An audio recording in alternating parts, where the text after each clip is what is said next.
Улоодо жүргөндө жамаат кандай окуйт?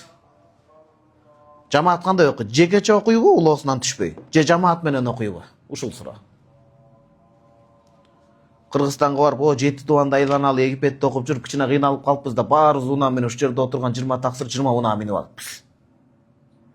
Анан каныбет таксырга күчтүрөөк машинаны алдыга имам сап кылып тизип, эгерде жамгыр болуп жерге түшүп окуш кыйын болуп атса, мисалычы, артыбызга машина менен жерге адамдарга эме кылдыр. Улоо менен окуйбуз, же кандай кылабыз? Ат минип алыппыз баарыбыз.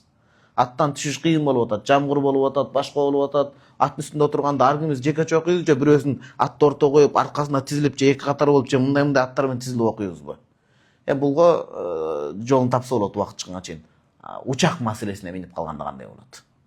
Учак башыбыздан өтүп, учак болуп калганда, умра жамааты менен же башка менен отуруп калганда, же бир ушул 20 дос чогуу уча турган болсок, алдыда бирөөнү, алдыңкы катарга бирөөнү имам кылып, арттагылар үйүбүзбү, жокпузбу? Бирок үйүн десеңиз, тиги жерде ар бир билет сиз каалагандай берилбейт да 20 доско. 20 дос бир барсаңыз деле ортосуна сапка башка адамдар аралашып кетет. Суроону түшүндүңүздөрбү жалпы? Эми жоопту биз оюбуздан эч ким фатва бере албайт. Муштагит эмес. Ханафи китептерден жооп табабыз буга туугандар. Шарх Мухтасар ал-Кархи имам Кудури рахимахуллах ушул маселеге тиешелүү алхамдулилlah жоопту бизге берет азыр. Канчанчы тому? Биринчи тому туугандар. Биринчи тому 499 бет. Өтө зарыл маселе экен. Анткени мен ошол учак менен учуп калганда, таксыр сиз алдыда имам болуңуз дейт. Ал киши тиякта эле калып кеткен. Мен имам боло албайм, кечиресиз. Жекече окушубуз керек, ортобузда сап бузулуп калып атса, башка адам ошентип айтпадыбы дейт. Анан башка адамдарды Аллага шүгүр сыйлайбыз, бирок азыр менин илимим жеткен окшобой калат дедим да, ошого бияктан далил чыгат. Чындап эле анткени сиз бул катарда, ал берки катарда болуп калганда, аксакалчы, ортодо канча эме бар, ошон үчүн ар ким өзүнчө окуганы жакшырагандай да. Анан артынан жамаат болуп, бир жамаат жалаң учакка отуруп кала турган болсо, жанагындай болуп, анда карап көрүш керек ыктымал, анда бир жөн. Адамдар жана сиз менен жамаатка тиешеси адамдар аралашып калат, аялдар аралашып калат, башка болуп калат, алыс болуп калат, ал учурда жеке окулуш керек. Болуптур, китепке кезек берели. Фослун ас-салату жамаатан алар равахил. Улоонун, унаанын үстүндө жамаат болуп окуу маселеси дейт. Калу, алымдар эмне деген? Валау кана куллу вахидин ала даббатин. Ар бирөө улоонун үстүндө болсо, же унаанын. Ва салла ахадухума, анан экөөнүн бирөө дейт, алардын бирөөсү. Му'тамман би сахби, эки адам экен, улоочун. Бирөөнө имам кылып уюса дейт. Лам тажус салатул му'таммин, артта уюгандардын намазы өтпөй калат деп атат. Улоочун. Уюганда өтпөй калат. Ва кала Мухаммад, имам Мухаммад рахималлах айтат экен, ида кана саффан вахидан, бардык арт-артынан бир сап болуп тизилсе, бир сап болот. Бир сап болуп тизилсе мындай кылат.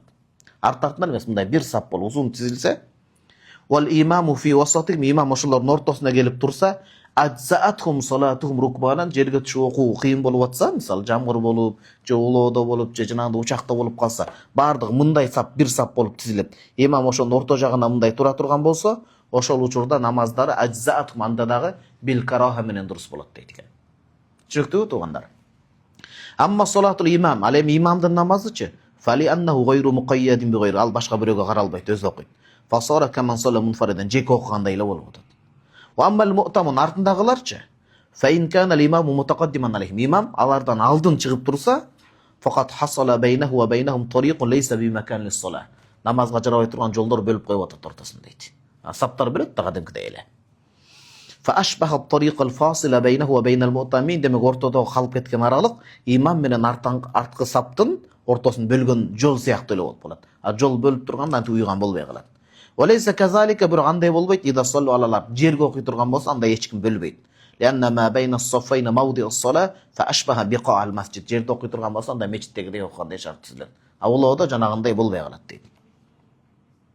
Вачку ма закраху Мухаммад рахмаллах, имам Мухаммад айтканчы нага, имам алдыга чыгып, жамаат сап болуп тизилсе өтөт дебейдиби? Ошонун далили кандай? Андахум жамаат ида вaqaf saffan wahida, бир сап болуп тизилсе мындай болуп. Имам ортосунда тура сап, бир сап болуп тизилсе, анна wuqufahum la yumkin illa ala hada al-wajh, ушундай гана сап болуп тизилиш керек. Fala yu'taddu bi tilka al-buq'ati fil fasl, артындагылар бөлдү деп айтылынбайт. Жол бөлдү деп айтылынбайт. Демек бул учурда анда окуса болот деп айтат. Имам Абу Ханифадан 3-чү риwayat. Вaqat rawal Хасану, Hasan ibn Ziyad Lu'lu'i rahimahulloh, ana Abi Hanifa rahimahulloh, imam mazhab boshlig'idan so'rab o'tadi, "Firroqib, ulug'chon odam" deydi. "Ya ummur rukban, артында улоочон адамдарга имамчылык өтсө болобу" десе, "Lam yudzihim illa salat imam", имамдын гана намаз өтөт, берки уйгандарды өтпөй калат дейт экен. Риятул Хасан эмнеге десе, сап маселеси бул жерде ортодо жолто болуп калып атат дейт экен. Qal Ibn Шужа рахималлах алмайтут, "Ва хади дакан ясирун", уло басып баратса деген сөз бул дейт. "Ва мизакан вуқуфан", эгер алар токтоп турган болсо, "Лейса бейнахум тариқун", якта ортосунда жол бөлүп кетпесе, "Ва ла яхлу бейнал имам вал муътам", имам менен имамдын артындагы эч ким ортодогуну бөлбөсө, "Фа иннаху юзихум", анда намаздары дурус. "Ва захирул асли яктади хилафада", бирок Захир ва Ханафи мазхабта фатва берилген нерседе улоочон жамаат жакшы эмес деп атат да. Жерге түшүп окуса бир жөн, улоочон анда аргы өзү окуш керек болуп калат дейт. Тагатер ушул экен. Аллаху а'ламу бис-саваб, туугандар.